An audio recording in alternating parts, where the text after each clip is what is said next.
வாழணுங்கிறது ஆண்டவருடைய சித்தம். எதற்காக கர்த்தர் நம்மை முன்குறித்து அழைத்து அபிஷேகித்து அவர் நீதிமானாக்கி மகிமைப்படுத்திருக்கிறாரு?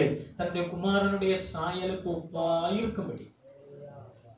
இயேசு கிறிஸ்துவின் குணாதிசயம் நமக்குள்ள மாறணுங்கிறதுக்கு தான் ஆண்டவர் நம்ம என்ன செஞ்சிருக்கிறாரு?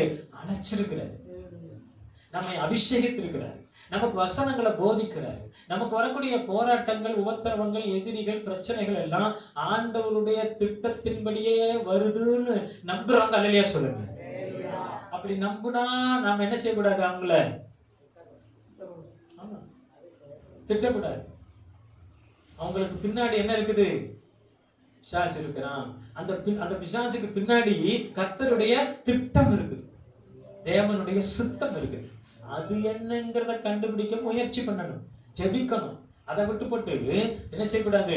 கூட வேலை செய்யறவனையும், வீட்டில் இருக்கிற மாமியாலையும், மருமகனையும், புருஷனையும், மனைவியையும் வஞ்சு தள்ளிக்க கூடாது. அல்லேலூயா, அல்லேலூயா. இதை கண்டுபிடிக்கிற ஆவிக்குரிய வளர்ச்சி நமக்குள்ள வரணுங்கிறதுக்கு தான் கர்த்தர் அதை செஞ்சுட்டு இருக்கிறாரு. அந்த இதெல்லாம் கடந்து வந்ததுக்கு அப்புறம் தான் என்ன செய்யப்படுவோம்? 13 வருஷம் அந்த உபத்திரவத்தின் பாதையில கடந்து வந்தான். சொன்னா மரணத்துக்கும் எனக்கும் ஒரு அடி தான் வித்தியாசம் இருக்குது. பக்கத்துல வந்துட்டு மரணத்துக்கு, ஆனா மரணம் வரல. அல்லேலூயா. செத்தது யாருன்னா சவுல் தான். இடையில போர்க்களத்துல செத்தான். தாவீது போர்க்களத்துல சாகவே இல்லை. போன இடங்களில் எல்லாம் கர்த்தர் அவனை காப்பாற்றினார். வசனம் சொல்லுது. கர்த்தர் காப்பாற்றுவாருங்க. ஆனா நாம தேவ சித்தப்படி, தேவ நீதியின்படி வாழ நம்மை விட்டு கொடுக்கணும். அப்படி விட்டு கொடுக்கும் பொழுதுதான் ஏற்ற நேரம் வரும் பொழுது, ஏற்ற நேரம் என்ன நினைக்கிறீங்க? அவர் உங்களை ஏற்ற சமயத்துல உயர்த்தபடிக்கு அவருடைய பலத்த கரத்திற்குள் அடங்கியிருங்கள். அப்ப ஏற்ற காலம்ங்கிறது என்ன நினைக்கிறீங்க? ராகு போய் சனி வரணும்னா, வியாழம் போய் என்னங்க, வியாழம் போய் கேது வரணும். இந்த காலம் உனக்கு ராகு தசை 7.5 வருஷம் இருக்கு. 7.5 நாட்டு சனியே 7.5 வருஷம் இருக்கு. 7.5 நாட்டு முடியவும் மகனே, உனக்கு ராகு தசை வந்த உடனே உன்னை உயர்த்திடும் ஆண்டவர் மகனே அப்படின்னா எத்தனை சொல்றாரு? காலம் என்பது அதுவல்லங்க, நம்முடைய பண்படுகிற காலம். நம்முடைய உள்ளமும், நம்முடைய இருதயமும், நம்முடைய மனமும், நம்முடைய எண்ணங்களும் பண்படக்கூடிய அந்த காலம் வரும்பொழுதுதான் ஆண்டவர் உயர்த்துவார். அல்லேலூயா, அல்லேலூயா. அவன் அப்படியெல்லாம் பண்படுத்தப்பட்டு ராஜாவாக அபிஷேகம் பண்ணப்பட்டதுனாலதான் சீமேயி அவனை தூசிக்கும் பொழுது அவன் தூசிக்கட்டும்னு சொன்னான்.